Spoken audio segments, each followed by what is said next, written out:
that's that. We're going to go ahead and get started on the next panel. This is going to be the Talent and Business Management and Representation panel. We have Jamil Hunter and Rich Zeller. Jamil looked like he's enjoying some lunch somewhere in Beverly Hills. Oh, it's a blue by me. He looked warm. Man, I'm out here with my rich friends. They got money. I ain't paying for none of that. I swear. That's okay. Look, that's okay. Well, look, while we have you for a moment, can you go ahead and introduce yourself and give us a little bit of your Man, Jamil Hunter, Senior Vice President, Spinrilla, A&R, Thanks Game Records. So Rich on McQuarrie, Lucci, Trinidad James, Jacquees, Warner Brothers, Universal Motown. So you talking about Chris Brown, Jeremiah, Nelly at that one time. So you know, been around a little bit. Sounds good. Richard, do you prefer to go by Rich? I'm assuming, but I feel like I got a good. Okay, Rich, let us know. Whatever's cool. You know what I'm saying? Either sounds good for real. Give us a little bit about what you do in your background. All right, cool. Yeah, my name is Richard Zeller. Obviously, Rich Zeller. I help manage Sloppy Vinyl. You're saying we're a record label based out of Jersey, publishing house, media company. Right now we work with B Love, Mike Major, Warner Chappell, Sony ATV. We have our artists upcoming that we help develop to the point of getting signed by these labels. When we start moving to that next point, like 90 Racks, Law, Jamez. We're up for four Grammys right now with John Batiste with that song Freedom. So you know what I'm saying? So, we just out here working in Jersey, you know what I'm saying? Love it. I love it. Well, guys, let's go ahead and jump in. When you're representing an artist, right? But you've been employed by a record label or a brand, you're kind of in, a little tough spot. How do you stay true to the artist while also getting the needs of the record label or the brand met at the same time? When you're, developing that artist, Oh, you talking to me or to Well, both of y'all. It's for okay. both of y'all. But I'm just saying, you have an artist. Like you said, you're trying to get them to the next, stage. If it's an in-house artist, say you're working for a brand label, you might develop a relationship with them where you want to stay true to them, but it's also some needs that need to be met to get them to that next level. How do you balance that relationship between the artist and that brand or record label? Well, when it comes to me, like I'm just very, very, very transparent from the jump. You know what I'm saying? When I'm working with, like you said, the label, and when I'm working with artists, the artists are usually on my own business. So I usually make that clear up front. Like, even though you see me working with this label or these people, that's not the association right here, right now. You know what I'm saying? So I kind of like draw that line right from the beginning. So that's kind of how I go about it. It's just being very strict and just making it very clear.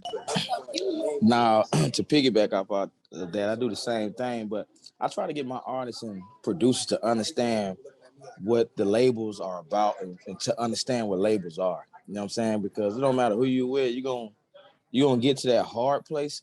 Definitely when you're dealing with a newer artist who nobody knows. The trick is now labels don't care about how they used to do back in the day when they discover a person and they develop them to be TLC or Crisscross, right? Now they want you to already come with your own fan base, your own brand, your own name. Hell, they don't even want to put no money into you. They like, yo, you go to TikTok, go to Instagram, all this free stuff. I'm not paying for that. So, nowadays you almost have to say, hey, look, I know you're not a TikTok or a Snapchat or Instagram artist, but we got to figure out ways for free. Definitely we're not coming with the bag like that to get an audience because it's too many. But the backlash of that is a lot of these artists have all these followers and all that and get these TikTok records. But then when it's time to get that second record, you never hear from them again because we went off TikTok and they never had a chance. So they're going to milk you for what their song is and it's over with. Right. They didn't have that chance to build that authentic fan base. It was just kind of, what was hot on TikTok at that time. So to artists that's on the line, what I'm hearing is, it's a little bit of give and take. You may not be a TikToker. However, to get that brand label's attention, look, you got to come with something. Right now, it may be a social media presence. And then also from Rich, what I'm getting is, look, I'm here to help you, but we got to make this money at the end of the day to be able to sell you. Y'all probably just hear, artists look like, this is my music. I don't want to change. If the record label doesn't respect it, but I mean, what are we here for? If that's the case, keep doing your music. But if you want the next level, it's some give and take. But go ahead, Rich. But even like he said, like it's almost like they're looking for a turnkey business. You know what I'm saying? Not developing. They want something that's already going, just throw some gas on a fire. And like what he was saying about TikTok, you're talking about social media or already having that audience. I tell artists also be careful because a lot of these people build an audience for something else than music, like a comedian or a random skit that went viral. You know what I'm saying? And they're not actually there for your music. So it's not necessarily going to help you. So when you post your music, no one's going there and then they're getting upset. It's like, I have all these people, but that's not what they bought into you for. So if you go about those, you got to kind of be careful as you're moving and what kind of content you're putting up to build the correct fan base. Oh, Jamil, it felt like he touched a point. You want to speak on that? Yeah, I just see it all the time. When artists or comedians on Instagram, but really be rappers and singers, and they build their fan base, and then, you know, they get millions when they do their skits, but then, you know, views and likes. But when they actually put a record out, they only get thousands, right? They kind of get confused. And even if the record is good, but your audience doesn't care at all about your music. They only like you for one thing and one thing only. And then the question is, how do you cross that path? How do you cross over? And I don't think it's an actual book or it just has to, your stars have to line up when you got artists. Like something everybody had to just be a Jamie Foxx, you know? Yeah, but the good thing about Jamie wasn't social media. So it's like he was able to take his comedy and use it at a time, because back in those days, you didn't see Jamie Foxx walking the street unless you live where he lived. You know what I mean? So when you went to his show and he jumped on that piano, you were like, oh, he can sing. And now I'm going crazy. Now with social media, it's a whole nother ballgame. Everybody know everybody. Social media make the world so dang on small. Right. And you get people reason to hate on you. So it's like, oh, I thought you was a comedian. Now you sing? Ah, man, I ain't feeling that. Hey, man, look, keep doing your jokes. Right. But I think that ties in, guys, to the previous panel. I don't know if you all were able to hear any of it, but the attendees, when we're talking about marketing, what I'm hearing from Jamil is understanding your customer. We talked about a customer avatar. You can't just market to everybody. I know we want everybody to be our customer, everybody to be our fan, but that's an impossible feat to get to, especially if you're a beginning artist. So knowing, okay, this is my customer base, this is what they like. So that's what he's speaking to. They came to you for comedy. We might like the fact that you were singing comedic, but we may not be like, case in point, for me as a consumer, Drake. I love Drake from Degrassi, but when he came out as a singer, I was just like, I don't know about this. You know what I'm saying? Like, and he speaks to that a lot. Like, it was hard because I knew him from Jimmy that got shot on Degrassi, not this singer, and then he wanted to come out as a singer / rapper. Come on now. So that's just something to put in perspective there. You know, it can be done, but it may not be the route you want to take. And if you do take that route, just know the challenges that you may incur.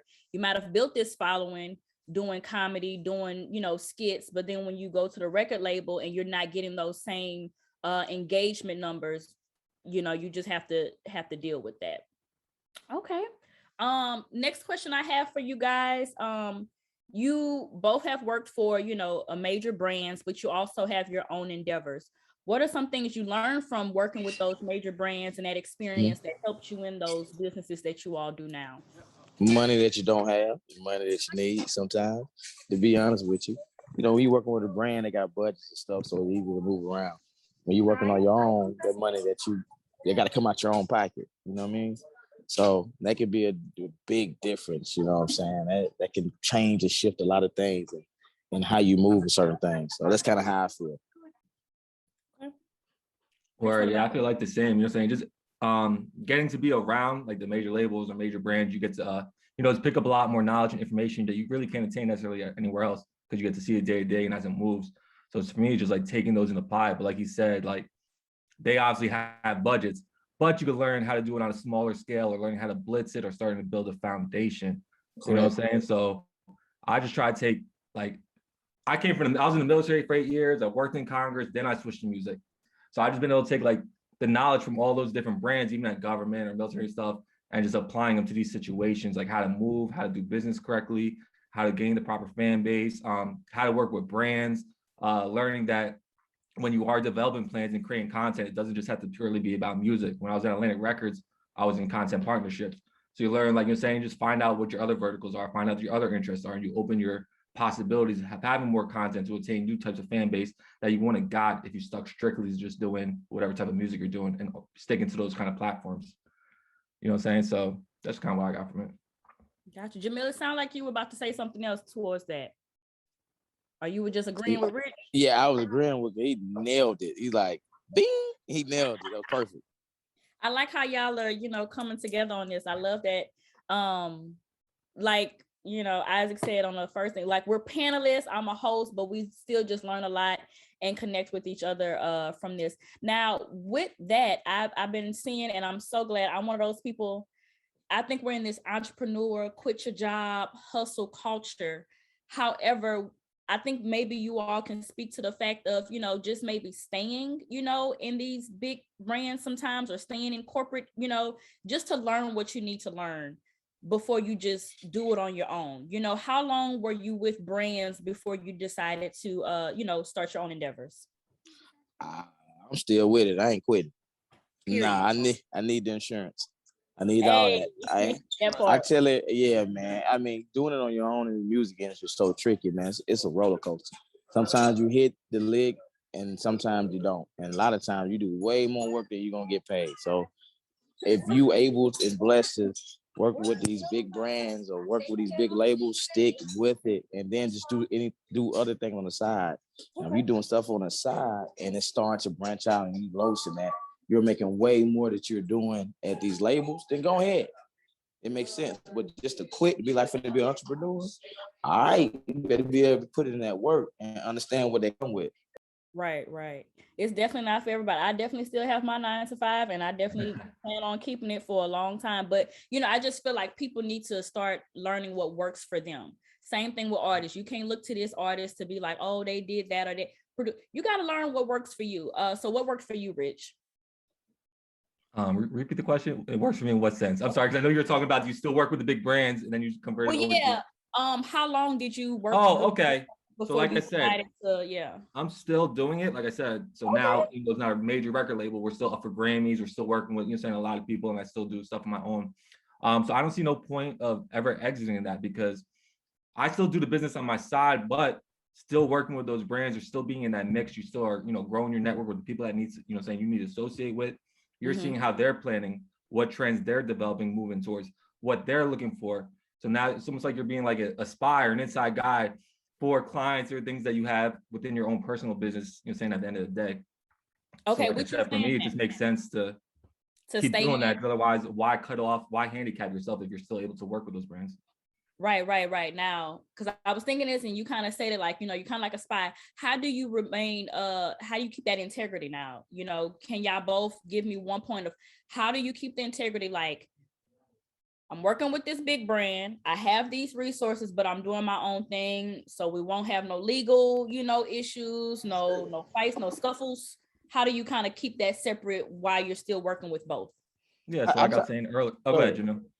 Nah, I just understand the business, understand what I can do, and what I can do and what I can't do, so I won't intertwine anything and run into it. And I just stay true to myself. And to be honest with you, man, I just try to, whatever I believe in, I just kind of go for it. You know what I mean? And so what I do right now, to give you an example, I'm in the streaming business, but it's Spinrilla. So like, I'm able to manage producers. I'm able to manage artists. But I understand that. So I know that I'm not gonna go work with my mixtapes, because that's pretty much same thing that Spinrilla does. You know what I'm saying? So I try to do things that doesn't run into each other, but just benefit from each other. Gotcha. Makes sense. Word. For me, it's like I said in the beginning, I'm just a super transparent person. Sometimes I oversay things, but I'm always checking. Like, I find out when I first start working with people on both sides, like, what can I do or what can I do? If I feel I'm touching a gray area, I kind of like just check in and check back. You know what I'm saying? But like I said, when I'm working with people, whatever I do, I make everything clear from the beginning. Like, you know what I'm saying? I write it down in the contract. I say what it is. I keep reminding them. You know what I'm saying? If I see chances for, for the two things to come together, I'll do what I can, or I'll speak to the correct people. But like, I just believe as long as, you keep things like transparent and clear and know your lines. And if you feel you're in a gray area, like I said, just check in real quick. It doesn't hurt to ask. You should be fine. Right. Rather be safer than sorry. Yeah, like, and hopefully you work with people that trust you to know that you always have the best intentions for both sides. Gotcha.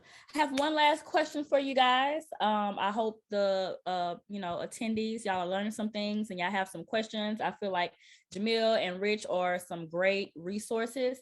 What artist or experience did you learn the most from in your career? Like, what is one thing you just always like, I'm always remember that one? Damn, there's so many of them. I work with the recent one was Lucci.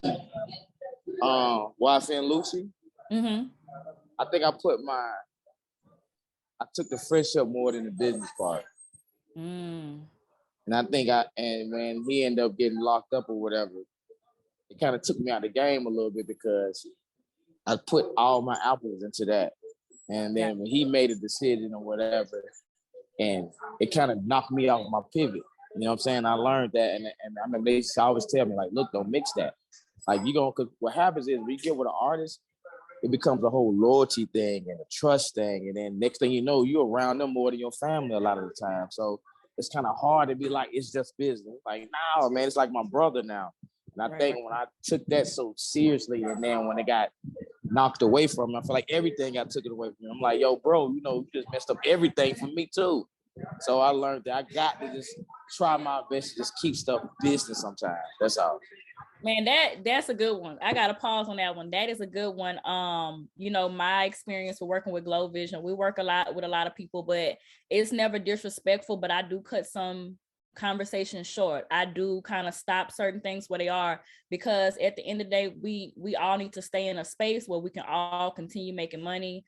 And I'm gonna be real honest to any females. We work with males, we work with rap artists. Sometimes you gotta cut that way as that. I'm just being honest. Hey, bro, do one of these, little elbow, look, because things can go left real quick. And at the end of the day, it's not good for either party. So taking a page from Richard's book and just being transparent, and that was a really good point. And that goes in any business. You want that personal touch, like you said, you spend a lot of hours, but just always remember why you started the relationship, and I think that would help you kind of navigate those waters. What about Rich? What's something I think it's almost like very similar to he said. I would say the most I learned from would be the first artist I chose to step out and manage on my own, which is the only John Metz from Jersey. And I think he touched on a lot of good points, like being your first one. At least for me, you kind of like develop like the friendship, the loyalty. You have a real personal attachment to it. You know what I'm saying? Like, you have more connections. And obviously, as you keep going, more artists, you learn to like cut those things loose and handle them in different ways. But yeah, just like you said, I just learned a lot from him, being the first person I managed, just learning that side of business, how to move, how to start being more aggressive in favor of someone else and not myself. Learning how to sometimes put myself, saying a step back, you know what I'm saying? Because that's who you got to kind of focus on at the moment. But I think it's more like he just says, like, getting to learn that you can still have a friendship and the loyalty and all that stuff, but you have to kind of draw some kind of line, because you do spend so much time with them. You are so heavily invested, you're almost like, nobody wants to lose. So you want to be like, oh, the first one I chose, it didn't work out.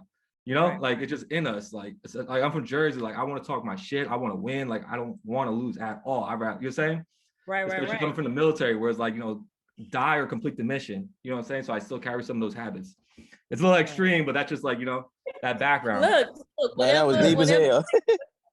Like, so yeah, just kind of like that, like you said. So that was really what really taught me a lot, is just, being able to help the person grow, step back, and kind of still figure out how to draw those certain lines without getting too deep within a relationship where you're absolutely attached to each other. If they fall, you fall, you fall, they fall, Right. Because look, somebody got to live to tell a story. That part too, you know what I'm saying? Or somebody got to be on the outside to help you, because it's a lot of situations where, these artists may get in situations to where they have to, go away for a while, or, what have you, or, but you still have that relationship with people you can trust to keep on building your name.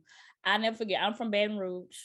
I don't know if y'all can hear my voice, but I'm from BR. So, I usually just say that, and people like, so, we have our fair share of artists who get, in all kinds of situations. But I always remember one of the best examples of keeping the name alive was when Kevin Gates went to prison, when I was in high school, and how whatever team he had, whatever loyalty he had, we kept his name going. We used to sing songs.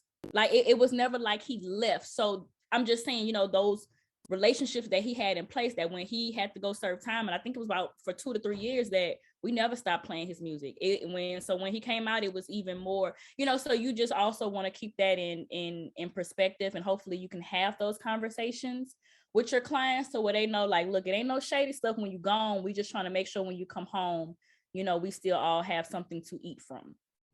All right. Word, yeah. And one more thing, like, as well as like, just to carry on that too, is like, even like after you get your first client, it's like when you start to get the second and third one, still having to reassure them like, yo, you're still a priority. I'm not losing my focus on you just because these other people are being added to the team, especially when you build that personal connection with the first one and you start to step into that friendship area, you know? So learning how to reassure everybody, like I'm still able to focus on all you guys, like, you know, and still making it clear I have to work on this person too. So, you know. Right. Understood. Well, I appreciate you, gentlemen. Y'all shared a lot, so much. I don't think y'all left any crumbs. You know, we don't have any questions right now, but if anybody does, can you please leave your information by sharing it right now with me, and also putting in the chat where people can connect with you after this event. Sounds good. Appreciate you guys for having me. You put it in the chat before you go with your Rich friend. Okay, there you go, Rich. Okay, Rich got it. Jamil, put it in the chat before you go hang out. I also got it right here, wherever it's at. But hey. Yeah, you say, but I really appreciate you guys having me. If you guys want to find me, it's Richie. It's right there on Instagram. Email me, wtltalentmanagement.com. You know what I'm saying? I'm outside all the time, everywhere, so you'll see me. Thank you, Rich. And Jamil, look, he getting it done. I can see his face. He looks like he's concentrating. So we can make sure we can connect with him after this. You know, he you know, he with Rich friends. He's living it up right now. He looks like it's warm where he's at. We got like 18 inches of snow out here right now. So. Oh, what? Well, we're gonna wrap it up, guys. Thank you, Rich, and Jamil. You go have fun with your Rich friends. Hey man, I put it in the chat. I know, right? I don't get it. Hey, look, don't get it twisted and let Instagram for you. It ain't me. Don't get it twisted. It just look like that. I swear. Look, what the first panel said, we gotta fake it till we make it sometimes. You know, look, that's all it is. Hey, hello. Let's do it. All right. Now we got another segment from DJ Harmony. Peace.